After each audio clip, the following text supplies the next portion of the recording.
This is Think Smart with TMFG, the weekly podcast of what's newsworthy and relevant to everyday Canadians. I'm your host, Senior Financial Advisor Mike Connon of CI Assante Wealth Management. Welcome to Think Smart with TMFG. I'm Mike Connon, Senior Financial Advisor with CI Assante Wealth Management Limited. So today we have a special episode. We are launching a new series within Think Smart podcast called Client Stories. We will be talking to clients of TMFG and talk about what they've been through in their life. We figured the best way to start is with client number 0, the first client ever of TMFG. Today we have a special guest. We have Rob McClelland, who is the founder of TMFG, recently retired, and we're going to discuss with Rob the changes going from working to retirement and what was involved in building this business over the years. Rob, let's begin with, if someone's listening to the podcast and they want to build a business, what should they expect in their life?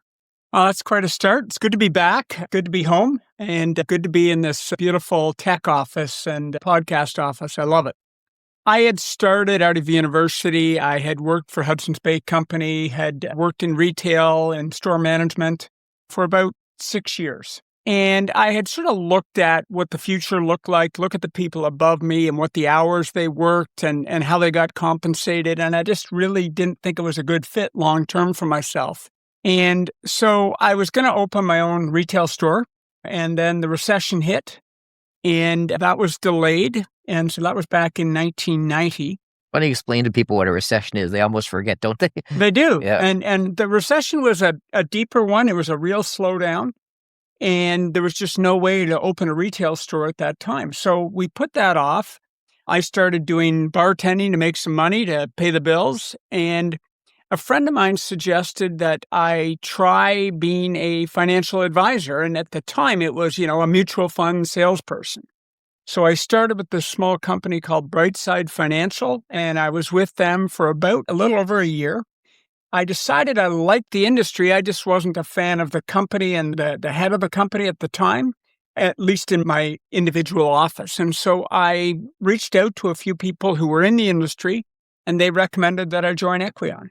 And that's sort of how the whole thing started. So what were some of the roadblocks along the way? We know this worked, right? Back then, it wasn't as easy as everything worked out perfectly when you started to open your doors. And what are some of the roadblocks financially that you would have run into? The biggest roadblock, when I started, we were given a salary, and it was pretty small at the time. It was $20,000 a year, and it was really only for that first year. So you had at least some money. What I did is I compensated by continuing to work in the bar in the evenings. And I remember I would get to the bar and I would have to call people to book appointments. And you have no clients to start. The firm doesn't provide you any clients. You've got to go find client 1 and client 2. And a lot of that was friends and family members, which was a horrible place to start, but it's where a lot of people start. Well, it's funny because you start in the financial field and it's all these people wearing these great suits that you think are rich. And I remember making, in my first job, the same $20,000 a year. And I remember calling my brother and he laughed at me because he couldn't believe I'd work for that. And there was no choice, though. That's what the financial field was. It had ability to make a lot of money, but it certainly did not start off with a lot of money. No, not at all. Not at all. And you didn't know whether you had the ability to bring in clients. That was the amazing thing. I was lucky. I started at a great company. Equion had a great leader at the time, Michael Nairn. And more importantly, the advisors that were part of Equion at the time were really solid, really good, and very helpful in wanting you to succeed. They wanted to build the company and they wanted you to be successful. So that really helped me a lot. It's funny, we were talking the other day. Rob is still my personal advisor and I'll run this company and I call him every now and then. And we talked about management. And you were lucky because with your previous career, you learned to manage people. And it's not an easy thing to do. You take it for granted, but it's a rough thing to manage people. It is. And it's interesting. My daughter is struggling with a manager right now. And it's part of growing up. It's part of learning how to deal with easy bosses and tough bosses and demanding bosses, bosses that are non-existent. Then from there, you develop your own style. Yeah. And sometimes the boss has to get tough, which is not fun. Yeah. There's a few different pieces to a business. And, ideally, Well, now we have 20 people here, but when you start off, you can't afford to have 20 people. The lesson you always told me is hire before you need to hire, right? And we've tried to keep that and continue to grow. When you started your own business financially, what are some of the things you went through? Probably the biggest thing is I had a house at the time. I had got married recently. We had just moved to a condo. We had just moved to a house, a small house in Richmond Hill, and we had a mortgage. And my income was very low because I was a little overextended with the mortgage. And I remember getting a call just before Christmas from the bank manager. And interest rates were high back then, too. Interest rates were high. People are saying interest rates are high now. It's 5%. No, it was 13, 12, 9, 10, 10. right? 30, It was crazy. It was double digits. And inflation was really high. Inflation was high then, like we're talking 8, 9, 10%. Yeah. We're not talking 2, 3, 4%. It just changed every year. Yeah. Everything was up. So I had my mortgage called. And basically, I was surprised. I had only had the mortgage for about a year. And she said, I don't know about your income. Yeah. Your income doesn't match, so we're going to have to call the mortgage. Anyways, I had reached out to my father and said, can you support me if needed? Luckily, he didn't need to. And suddenly, within a month, I started to bring in some income. And I remember it. And I was working late at night, coming home, meeting clients at night at their house. And I started to bring in some new assets and new clients, and enough of it to offset the problem with the mortgage. At what point do you think it was going to work? Or did you ever think it was going to work? I can literally remember driving home from bringing on a bigger new client and thought, I think I can do this. I think I can make this happen. Probably a big point right? Because there's a lot of uncertainty. I remember the drive home. I was so excited, nervous, but excited. Can I pull this off? And I managed to pull it off. And so that was huge. And then you build on top of that, right? Once that starts, and confidence and everything changes, and then things become a little bit easier. Let me step back. You don't know what it takes to be successful, but if you look around you, you can steal ideas. And one of my friends said, if you stand on someone else's shoulders, you can see much further. And all he means by that is if you look around, you can pick up ideas. You don't need to invent something new. You just need to do what other people are doing to be successful and copy it. And really and then work really hard. And that's what I did. That's one thing we learned early is don't worry about someone stealing your idea. There are so many ideas out there, and many people don't do them right. There's great ideas everywhere, but I think the one thing was unique when I watched you run the business is you would hear an idea and you'd implement it. So rather than just talk about and listen to a seminar, we would spend a lot on training, and we go and hear these people in Canada, in the US, from across the world, and they had these great ideas that they would do. And you'd hear them and you go, hey, let's just try that. We dropped pumpkins on doors, we did apple pick, and some of them worked really well over the years. And it was just a matter of hearing that idea and say, hey, let's go try that. One of the things I remember doing was I still did up until I retired, I would go out and listen to other top advisors. Yeah. Whether they were speaking at a conference, whether it was in Canada or the US, wherever it was.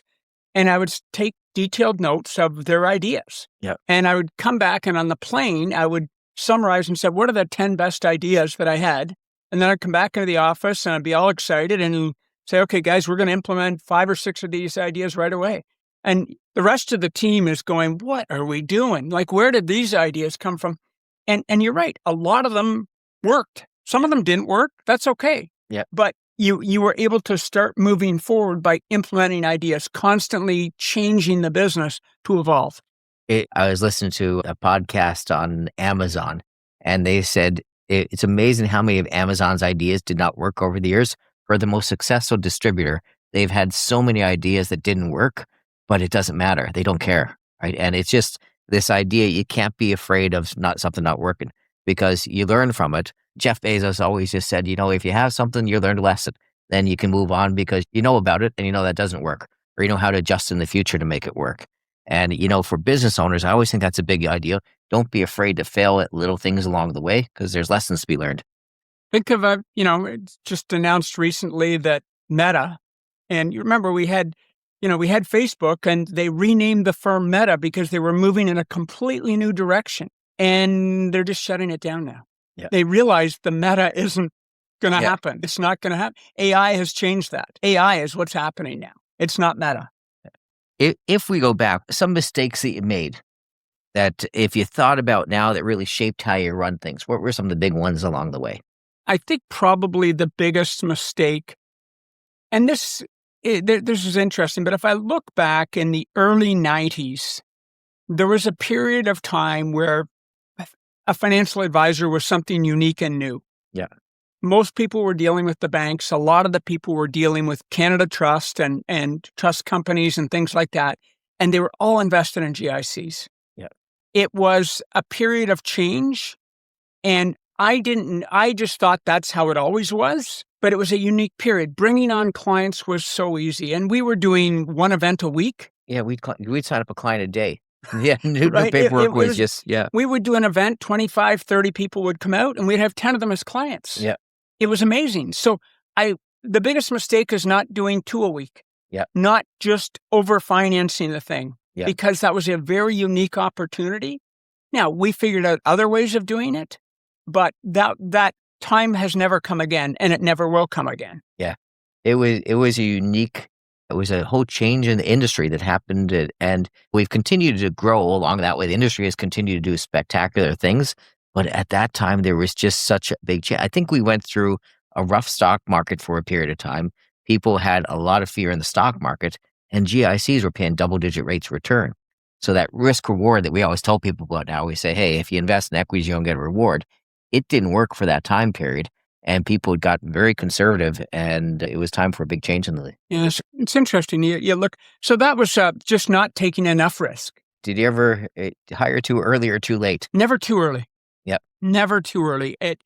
If you have confidence in yourself that you're going to continue to grow and you're on a growth path, you need to be ahead. And it was interesting when we were a small company where 5 or 6 people, hiring one person made a big change.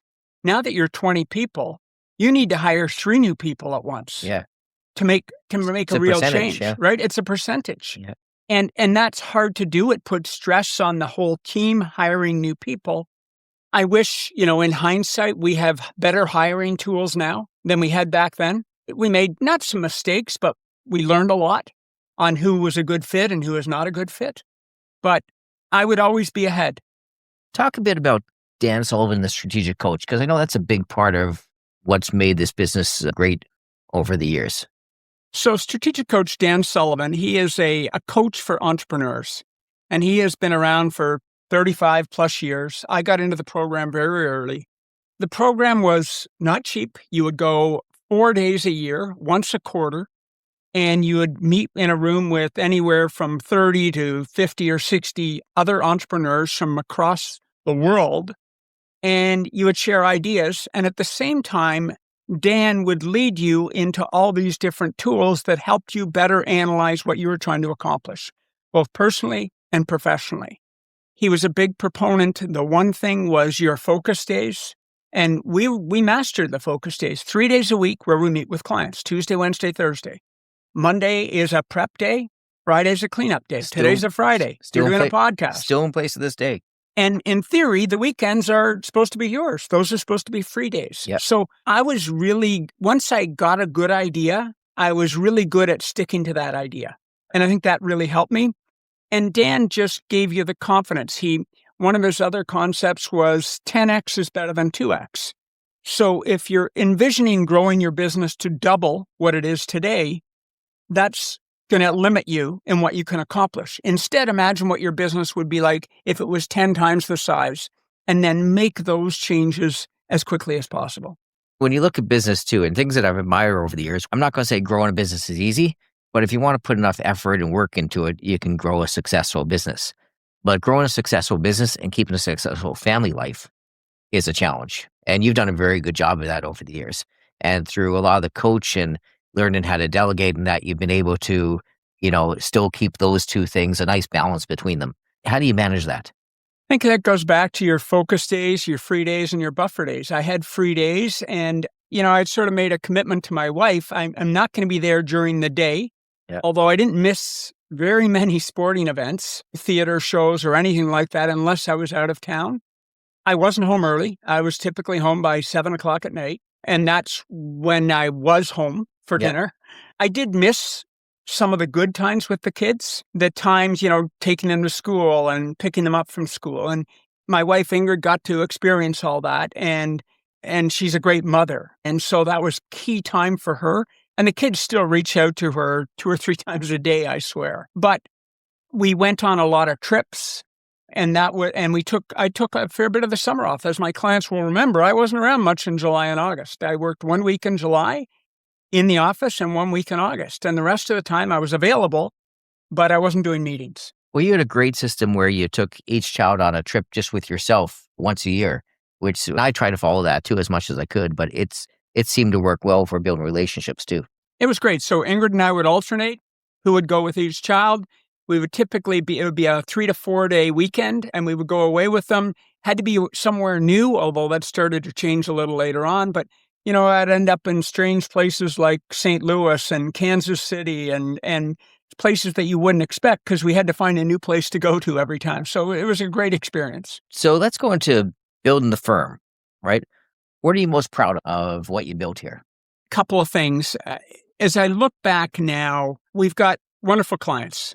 And we've had clients now for over 30 years. And it was interesting. I was out to dinner recently. I walked into the restaurant and I looked over and there was one of my long-term clients. We've been working together since 1993. And we gave each other a big hug and it was great to see them again. And so all those relationships with clients were huge. And I stepped out of the business very quickly because of health. And yet those clients continue to exist, and I know they're going to be looked after. So I'm very proud of that. I'm really proud of, if I look back at the systems that we've developed to run the business, we have, if not the best in Canada, some of the best systems in this company to run the business. We do things very differently, and we didn't build those overnight. We built them over time, but they're very unique to TMFG. We've had great people. As I left the business, I knew it was in good hands. I knew you could take this over. I knew I was leaving with a great slew of advisors to look after our clients, a service team, an operations team. Everything was in place. And I think to top it all off, this beautiful new office that I had worked for over a year with Sakita to design and create, I only got to spend a couple months in it. But it was like I left you in a perfect spot. And you can only mess it up now. Yeah. It was funny. You get used to it in here and you forget how nice and too. I brought my sister in at one time and she was blown away. And she said, this is just, she never dreamed it would look like this. And it's very, not only beautiful, very functional. And all the functionalities come to be great. So we've enjoyed that. Even being able to do these podcasts like that, it's great interaction between all the staff and all the clients. So it's been great. I think of the original podcast room. It was downstairs in the basement of our old office. And, cockroaches in the middle of it. The paint was peeling off the wall and we'd have to stick it back up. And anytime anyone walked upstairs, you could hear it in the room. And we decided we needed a soundproof room to be able to do these podcasts. And once again, we went to a few places. Dimensional had these great offices down in Santa Monica and in Austin. Yeah. And we got to see them. We said, who did you hire to do it? And we hired the same people to implement this office. Yeah. So for the people who are thinking about starting business going to this, we gave them some of the great parts about it. So let's go to the dark side. We've been there a few times over the years. What are people going to have to go through? I know we've had 2007, 2008, rough time to make it through those markets. I know even in our business, we had to close down on a second office we had and make adjustments. We've had struggles with figuring out products, figuring out what to use, figuring out the right thing for the clients. We've had struggles along with companies we dealt with evenly internally. Give us some feedback on that for someone who's going to a business and what they could look forward to and how to get through it. I think the first thing that came to my mind was finances. It's tough. In our business, when the market is down, our revenue is down along with it, and our profit is down twice as much because just the way the margins work in this business. And so when you get a stock market correction of 30%, if the average client's down 15%, your profit, your revenue, you're down 30%. The next day. Right away. And it's tough because you still got to run the business and you've got to survive to get to the other side. And maybe you've brought in a bunch of new staff. Maybe you've taken on a new lease, whatever it may be. And it's a different type of finance because banks There's a few reasons why banks aren't very interested in helping us. Number one, they're our competition, right? So they don't want to help their competition. Number two, this business has some advantages where there's not a lot of capital expenditure to get into it, but there's nothing as collateral either. So if you have a bunch of buildings and you built up a business, if you get into some financial trouble, a lot of times you can put those buildings up as collateral and fund loans and things like that. This business is very, very low on type of assets, right? I think what's interesting, I remember I was at a golf tournament. At the end of the golf tournament, we were sitting around a table, and I was talking to this individual who was in the insurance business, and he did insurance for extremely wealthy families north of $100 million. And one thing he had created, at the time, and it was very unique, he had a lot of reoccurring income. And he talked about it. At the time, I think he had over $1 million of reoccurring income in the business. Yeah. And at the time, we had no reoccurring income, or very little. It was commission-based, right? It was commission-based with a small trailer. And Yep. we made the change to move to reoccurring income, which worked for us. It worked for our clients. And we were no longer salespeople. And that was a big change. And that's not easy to do. But having a business that can create reoccurring income is huge. If you've got to go out and reinvent yourself every day, that's really tough to do. And we had the mind change at that time because our clients were actually paying us. So we were no longer being paid by a company. And it really moved from different companies paying us to our clients are actually paying us to do what's right for them. It really changed around your whole mindset on what your purpose of your business is. And it makes it much easier to come with a direction to go forward.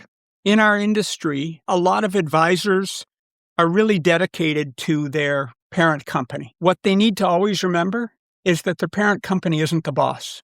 Your clients are the boss. They're the ones who can hire you. They're the ones who can fire you.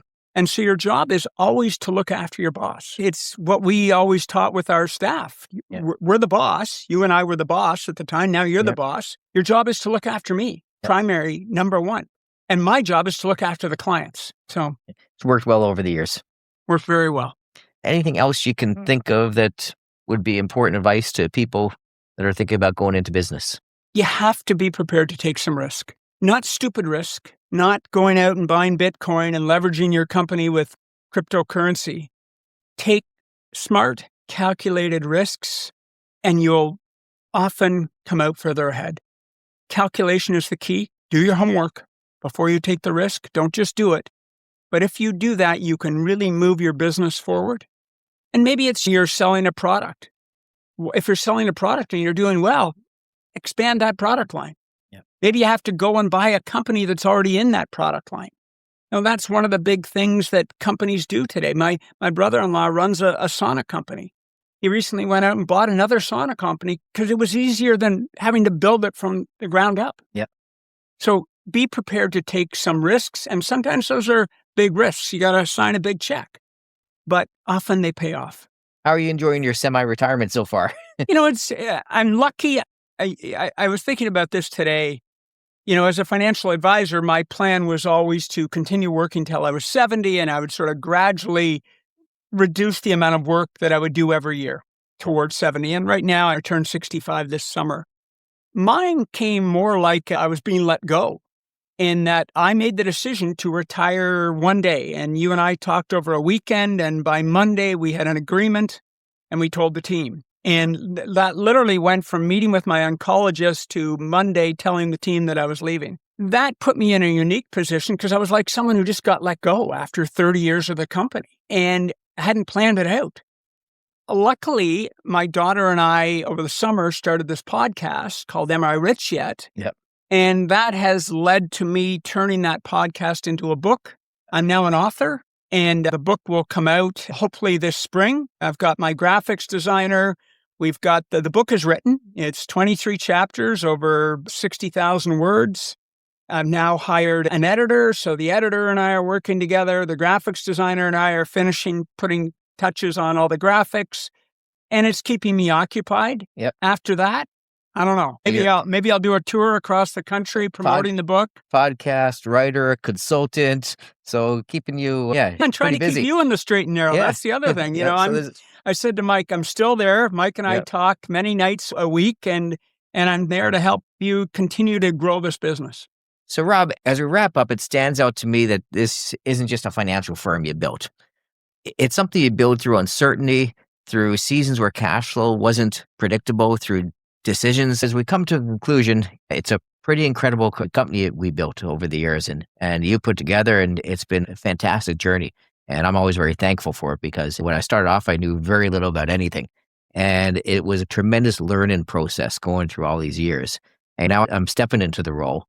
And I've taken a lot of these lessons back that I learned over the years and trying to make sure we continue to bring them forward. So it's been a great experience. And I mean, the one is a thank you for creating TMFG. But beyond that, thank you for the experience to be able to run this afterwards, because that's been the most important thing. I think if I was to give any advice, it was really helpful having a business partner. And it helps to reduce the risk. It helps to reduce the stress. You've got someone else to share with. And, I can share that stress with my spouse, but I don't really want to bring that stress home at night. So it was much easier having someone else to do that with. And I think that worked well for both of us. Excellent. Well, that brings to the end of another episode of Think Smart with TMFG. Thank you very much for listening. Have a great day. Thank you for listening to the Think Smart podcast. I'm Mike Connon with the McClelland Financial Group of CI Assante Wealth Management. Don't forget to subscribe to Podbean, Apple Podcasts, Spotify, or YouTube, and leave us a review. For more insights and resources, visit tmfg.ca or follow the link in the episode description. This program was prepared by Michael Connon, who is a senior financial advisor with CI Assante Wealth Management Limited. This is not an official program of CI Assante Wealth Management Limited, and the statements and opinions expressed during this podcast are not necessarily those of CI Assante Wealth Management Limited. CI Assante Wealth Management Limited is a member of the Canadian Investor Protection Fund and the Canadian Investment Regulatory Organization. This show is intended for general information only and may not apply to all listeners or investors. Please obtain professional financial advice or contact me at 905-771-5200 or visit tmfg.ca to discuss your circumstances prior to acting on the information presented.